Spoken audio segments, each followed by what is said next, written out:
نحمده ونصلي ونسلم على سيدنا ومولانا محمد رسوله النبي الأمين المكين الحنين الكريم الرؤوف الرحيم. أما بعد، فأعوذ بالله من الشيطان الرجيم. بسم الله الرحمن الرحيم. لا أقسم بهذا البلد وأنت حل بهذا البلد ووالد وما ولد. صدق الله مولانا العظيم.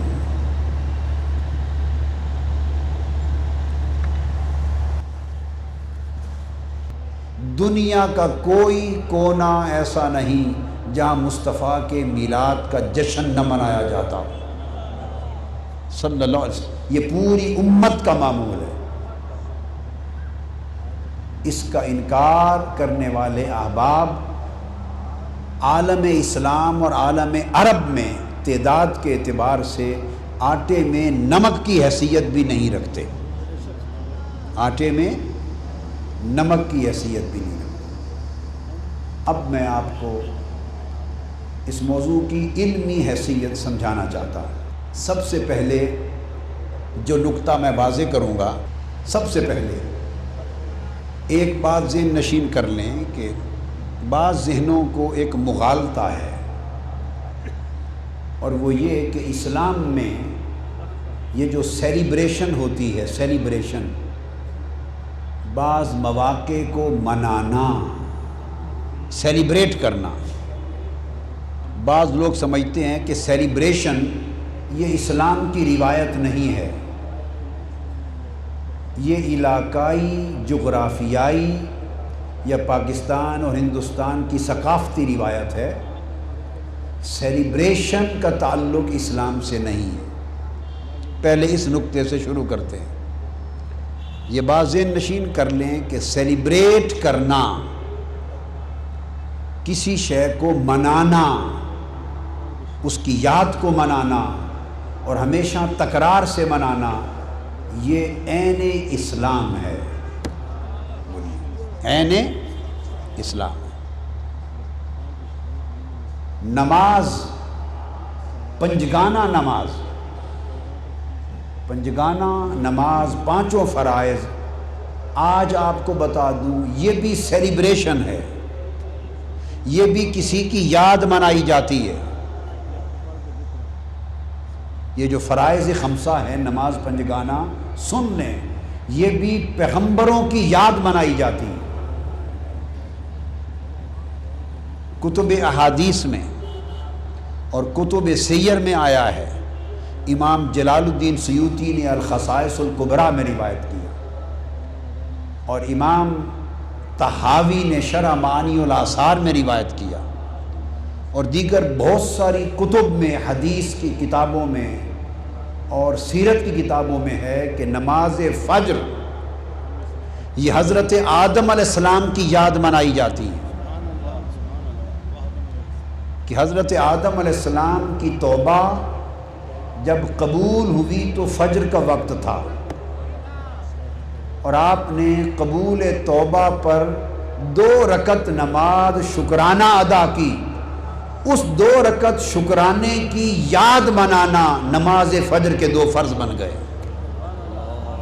تو نماز فجر سیلیبریشن ہے حضرت آدم کی قبول توبہ کی. نماز ظہر سیدنا ابراہیم علیہ السلام کی سیلیبریشن ہے. کتب حدیث میں آتا ہے کہ حضرت اسحاق علیہ السلام، ان کی دعا کے نتیجے میں انہیں جب عطا ہوئے، ولادت ہوئی، تو ظہر کا وقت تھا. آپ نے ان کی ولادت پر شکرانے کی 4 رکعتیں نفل پڑھی. وہ 4 رکعتیں حضرت ابراہیم کا شکرانہ امت محمدی کے لیے نماز ظہر بن گئی.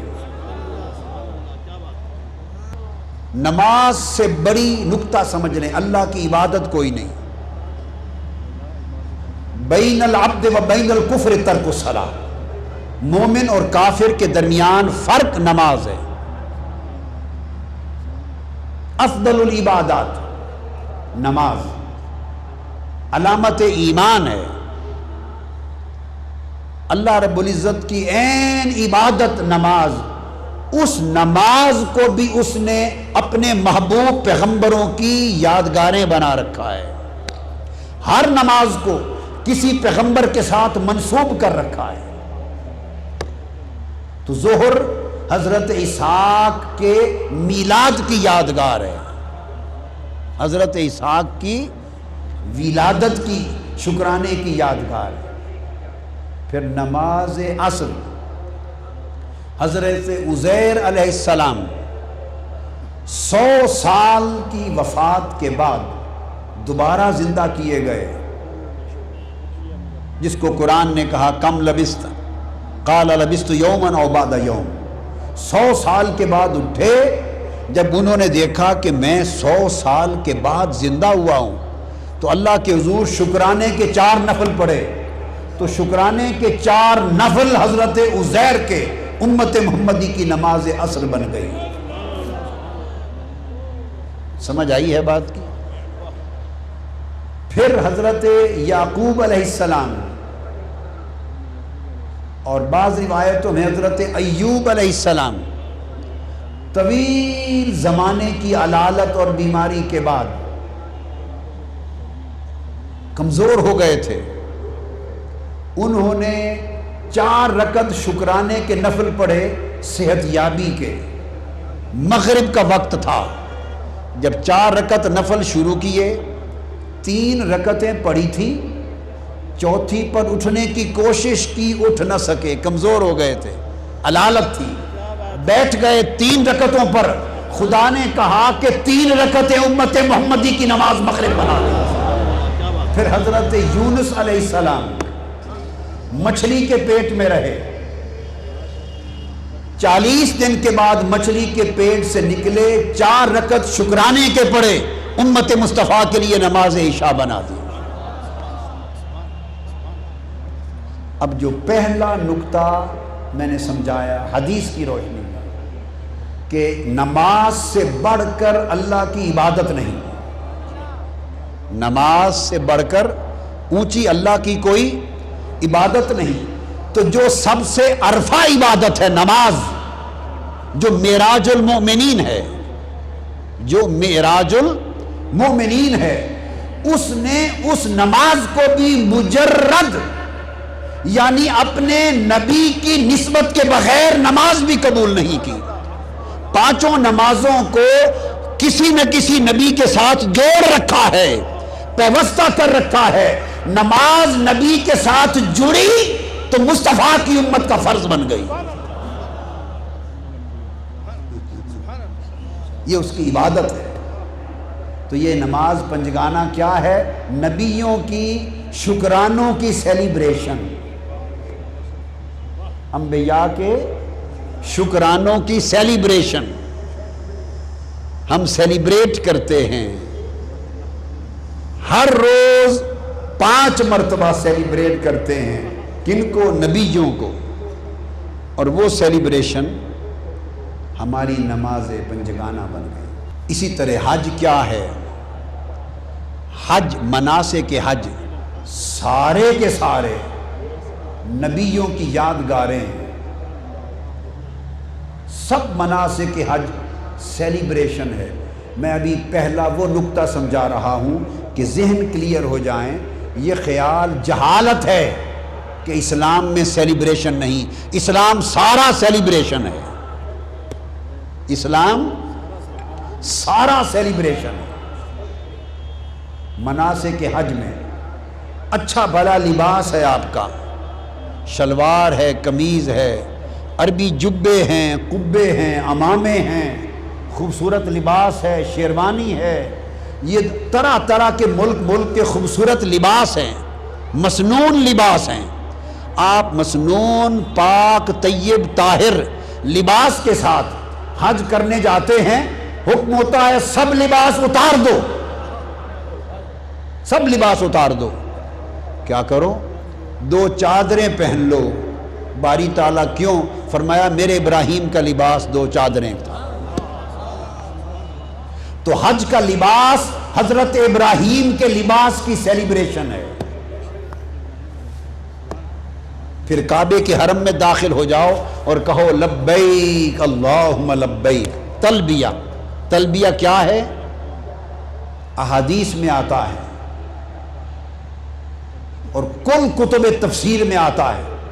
حضرت عبداللہ ابن عباس رضی اللہ تعالیٰ عنہ روایت کرتے ہیں کہ جب حضرت ابراہیم علیہ السلام اور اسماعیل علیہ السلام نے مل کر کعبہ تعمیر کر لیا، کعبہ کی بنا ہو گئی، تعمیر ہو گئی، تو اللہ نے فرمایا کہ ابراہیم جبل ابو قبیس، اس پہاڑ کی چوٹی پہ کھڑے ہو کر اب لوگوں کو بلاؤ، اذن فی الناس بالحج، لوگوں کو حج کرنے کے لیے آواز دو۔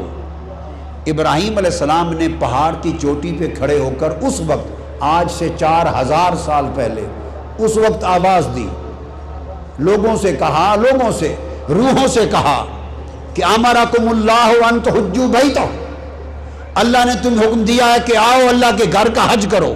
تو حدیث پاک میں آتا ہے جو لوگ زمین پر زندہ تھے، اطراف و اکناف عالم تک ہر ایک نے حضرت ابراہیم کی آواز سنی۔ جو اپنی ماؤں کے پیٹوں میں تھے، جو اپنی روحیں باپ کی پشتوں میں تھی، اور جو روحیں ابھی مالائے اعلیٰ میں تھی، جس نے آواز سنی وہیں سے کہا لبیک اللہم لبیک۔ ابراہیم کی صدا کا جواب تھا۔ 4000 سال گزر گئے، جب وادی مکہ، حرم مکہ میں آپ قدم رکھتے ہیں، خدا کہتا ہے بے شک بلایا ابراہیم نے 4000 سال پہلے تھا، مگر مجھے جواب پسند ہے، تم ہی وہی بولی بولنے لگ جاؤ، کہو لبیک اللہم لبیک۔ تو یہ تلبیہ کیا ہے؟ سیلیبریشن ہے ابراہیم کی پکار کے جواب کی۔ صحیح بخاری کتاب الحج، صحیح مسلم کتاب الحج، سنن ابن ماجہ کتاب المناسک، نسائی السنن الکبریٰ، امام احمد بن حنبل کی مسند، بیہقی کی سنن کبریٰ، کل کتب حدیث میں حجر اسود، بولیے پتھر کو چومنا توحید ہے؟ جی، پتھر کو چومنا نماز ہے؟ پتھر کو چومنا روزہ ہے؟ کیا ہے؟ کعبے میں لگا ہے پتھر، سیدنا فاروق اعظم پہنچے، یہ بخاری شریف میں ہے، چومنے لگے، چارہ ہی کوئی نہیں، کوئی بھاگ ہی نہیں سکتا پتھر کو چومے بغیر۔ چومنے سے پہلے کہنے لگے انی اعلم انک حجر لا تضر ولا تنفع ولولا انی رأیت النبی یقبلک ما قبلتک ابدا۔ اے حجر اسود، میں جانتا ہوں کہ تو ایک پتھر ہی تو ہے، نہ میرا نفع تیرے ہاتھ میں ہے نہ میرا نقصان تیرے ہاتھ میں ہے۔ ہم موحد لوگ ہیں، توحید والے، سب پتھروں کو چھوڑ چکے، اور پتھروں کو چھوڑنے کے بعد اے پتھر تمہیں چومتے پھرتے ہیں۔ خدا کی قسم اگر مصطفیٰ کے لب تمہیں نہ لگے ہوتے تو میں تجھے کبھی بوسہ نہ دیتا، میں تو اس لیے چومتا ہوں کہ مصطفیٰ کے لب لگے۔ اب ہمیں حکم ہو گیا کہ پتھر چومو، مصطفیٰ کے لب لگے ہیں، چوما ہے۔ اب یہ بات وہ کہہ گئے اور چومتے رہے، مگر یہ بات سمجھ نہ آئی کہ وہ تصور میں حجر اسود کو چوم رہے تھے یا مصطفیٰ کے لبوں کو چوم رہے تھے۔ سب پتھر نکال دیے، ایک پتھر گاڑ دیا کعبے کے سین میں، اس کا نام مقام ابراہیم، اور اس مقام ابراہیم پر ابراہیم علیہ السلام کے قدموں کے نشان لگے ہوئے ہیں، قدموں کے نشان لگے ہیں۔ فرمایا واتخذوا من مقام ابراہیم مصلی، تمہارا طواف ہی قبول نہیں ہے اگر تم 7 چکر لگانے کے بعد 2 نفل مقام ابراہیم پہ نہ پڑھو تو باری تعالیٰ نفل کیسے پڑھیں؟ فرمایا اس طرح سامنے کعبہ ہو اور تمہارے اور کعبے کے درمیان تمہارے سامنے وہ پتھر ہو جہاں میرے ابراہیم کے قدموں کے نشان ہیں۔ لوگوں، تم نبیوں کے قدموں کے نشانوں سے بھاگنے والے، اللہ والوں کے قدموں کے نشان سے بھاگنے والے ہر جگہ سے بھاگ گئے، مگر صحن کعبہ میں پہنچے تو خدا نے پکڑ لیا، کہا میرے پیغمبر کے قدموں کے نشان سامنے رکھو اور نفل پڑھو۔ اور وہ نشان کیا ہیں؟ ایک لطیف بات سمجھیں، وہ نشان ابراہیم علیہ السلام کے قدموں کے وہ میلاد مصطفیٰ کی نشانی ہے۔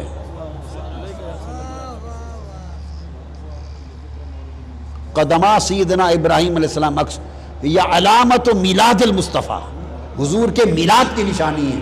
آپ کہیں گے وہ کیسے؟ یہ وہ پتھر تھا جس پہ کھڑے ہو کے ابراہیم علیہ السلام نے کعبہ تعمیر کیا، اس پر کھڑے تھے، تعمیر کیا تو پتھر پگھل گیا اور آپ کے قدموں کے نشان ثبت ہو گئے، پتھر کے سینے میں لگ گئے قدموں۔ جب کعبہ بن گیا ابراہیم علیہ السلام اسی پتھر پہ کھڑے تھے، اسی پتھر پہ کھڑے تھے۔ اب عرض کیا باری تعالیٰ میں نے تیرا گھر بنا دیا، اب اجازت ہو تو تجھ سے مزدوری مانگ لیں، مزدوری اجرت مانگ لیں۔ نحن نسأل اجرا منک لہذا البنا، اللہ نے فرمایا مانگ لو، کیا مانگتے ہو؟ ابراہیم علیہ السلام نے عرض کیا باری تعالیٰ وَجْعَلْنَا أُمَّةً مُسْلِمَةً لَكَ وَأَرِنَا مَنَاسِكَنَا، یہ مانگ کر پھر فرمایا وَابْعَثْ فِيهِمْ رَسُولًا مِّنْهُمْ، میرے مولا مزدوری اتنی دے اس کعبے کی تعمیر کی کہ وہ امت جس میں نبی آخر الزمان آنے والا ہے وہ امت ہماری اولاد سے ہو، اور اتنی مزدوری دے دے کہ مجھے مصطفیٰ کا دادا بنا دے، مجھے مصطفیٰ کا باپ بنا دے۔ اجعلنی جد محمد المصطفیٰ ہذہ اجرتا وابعث فیہم رسولا، یعنی واجعل فیہم رسولا ای واجعل فی ذریتنا محمدا نبیا آخر الزمان، حضور کو ہماری اولاد میں پیدا کر۔ کیا مطلب؟ مجھے محمد کا بولو دادا بنا دے، کیونکہ قیامت کے دن ہر کسی کو نسبت سے پکارا جائے گا، جب میری باری آئے ابراہیم تو مجھے مصطفیٰ کا دادا کر کے پکارا جائے۔ قرآن میں ہے اذ یرفع ابراہیم القواعد من البیت و اسماعیل ربنا تقبل منا انک انت السمیع العلیم ربنا واجعلنا مسلمین لک ومن ذریتنا امتا مسلمتا لک من ذریتنا وابعث فیہم رسولا منہم یتلو علیہم آیاتک، میری نسل میں مصطفیٰ بھیج تاکہ میں مصطفیٰ کا دادا بنوں۔ تو انہوں نے اس پتھر پہ کھڑے ہو کر ولادت کے مصطفیٰ کی دعا کی تھی۔ یہ ہے نکتہ، هذه النکتہ هو دعا لولادت المصطفیٰ فی ذریتہ اذا کان قائما علی نفس الحجر، مقام ابراہیم۔ حضور کے میلاد کی دعا کی تھی کہ میری اولاد میں حضور کی ولادت ہو۔ اب اگلی بات غور سے سنیں، اس پتھر کی خصوصیت یہ ہے کہ جہاں کھڑے ہو کر میلاد مصطفیٰ کی دعا کی گئی کہ میری اولاد میں حضور کی ولادت ہو۔ اب یہ بتائیے ساری زندگی میں ایک ہی پتھر پہ حضرت ابراہیم کے قدم لگے تھے اور کسی پتھر پہ ان کے قدم نہیں لگے تھے؟ وہ تو نبی جس پتھر پہ قدم رکھتا پتھر پگھل جاتا تھا۔ عمر ساری پتھریلی زمینوں میں گزاری، ساری عمر پتھریلی زمینوں پر لاکھوں پتھروں پہ قدم آئے ہوں گے، حضرت ابراہیم کے کسی پتھر پہ قدم محفوظ نہ رہے۔ اس پتھر پہ قدم کیسے محفوظ رکھے گئے؟ اس لیے رکھے گئے کہ یہ قدم کے نشان میلاد مصطفیٰ کی دعا سے متعلق تھے، چونکہ اس مقام ابراہیم پر قدمین ابراہیم ہیں، ابراہیم علیہ السلام کے قدم، اور قدم نشان ہیں اس دعا کے جو میلاد ولادت مصطفیٰ کی دعا ابراہیم نے تعمیر کعبہ کی اجرت مزدوری کے طور پہ مانگی تھی، حضور کی ولادت کا نشان ہے۔ اللہ نے کہا سب پتھر نکال دو، میرے مصطفیٰ کی ولادت کی علامت یادگار پتھر ہے، اس کو سین کعبہ میں گاڑ دو۔ اب تمہارا حج نہیں ہوتا جب یادگار ولادت مصطفیٰ کے قدموں کے نشان کے پتھر کو سامنے رکھ کے نفل نہ پڑھ لو۔ گویا مقام ابراہیم کی نماز، ہر وقت حضور کا میلاد منایا جا رہا ہے۔ یہ میں نے آپ کو بتایا کہ کس طرح اسلام میں سیلیبریشن کا تصور ہے۔ اور مسلم شریف میں کتاب الصیام حدیث ہے، کان یوم عاشورہ، یہ صحیح مسلم میرے ہاتھ میں، یومن تعظمہ الیہود وتتخذہ عیدا، میں زور دے رہا ہوں لفظ عید پر، لفظ عید پر، کہ روزہ تو رکھتے تھے یہود، یوم عاشورہ تو سیلیبریٹ کرتے تھے، مگر الفاظ ہیں کہ اسے عید کا دن بنا کر مناتے تھے۔ آقا علیہ السلام پیچھے نہیں ہٹے کہ ان کا عید کا دن ہے، ہم کیوں سیلیبریٹ کریں؟ نہیں، نسبت چونکہ حضرت موسیٰ سے ہے، فرمایا میری امت بھی سیلیبریٹ کرے۔ اور اس دن یہودی عورتیں زیور پہنتی، یہ بھی صحیح مسلم شریف میں ہے، اچھے لباس پہنتی، بطور عید مناتے۔ آقا علیہ السلام نے صحابہ کو اس کے منانے کا حکم دے دیا۔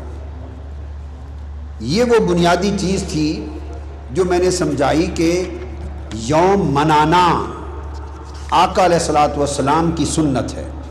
حضور علیہ السلام نے خود نسبت موسیٰ سے یوم موسیٰ کو منایا۔ پھر آگے یہ دن مسند امام احمد بن حنبل میں حدیث ہے، فرمایا کہ یہ وہ دن ہے یوم عاشورہ جس دن حضرت نوح علیہ السلام کی کشتی جودی پہاڑ پر جا کے لگی تھی۔ مسند امام احمد بن حنبل میں حدیث آئی ہے، حضرت ابو ہریرہ اس کے راوی ہیں، فرمایا یہ عاشورہ کا دن یوم موسیٰ بھی ہے، یوم نوح بھی ہے۔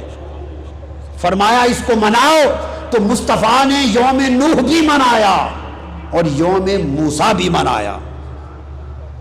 اور صحیح بخاری میں ایک اور حدیث ہے کہ جاہلیت میں یہ وہ دن ہے عاشورہ کا جس دن کعبے کو غلاف چڑھایا گیا تھا، تو یہ یوم غلاف کعبہ بھی تھا۔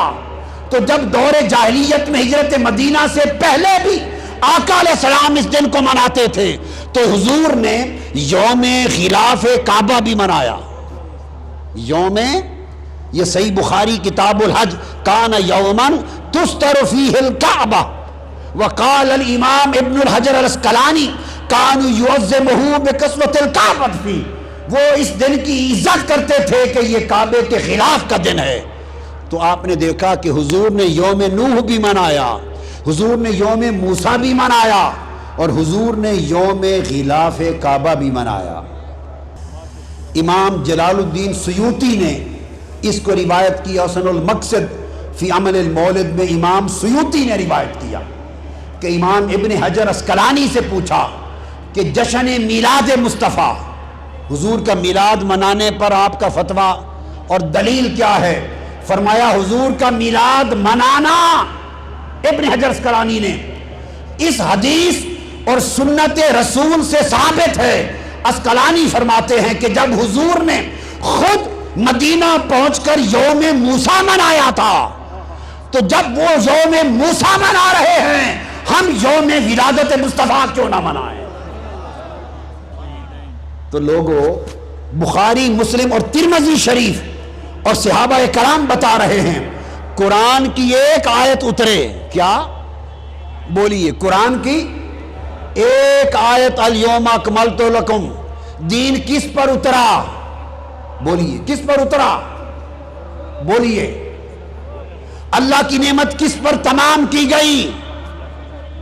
ہمارے لیے دین اسلام کس کے صدقے سے منتخب کیا گیا؟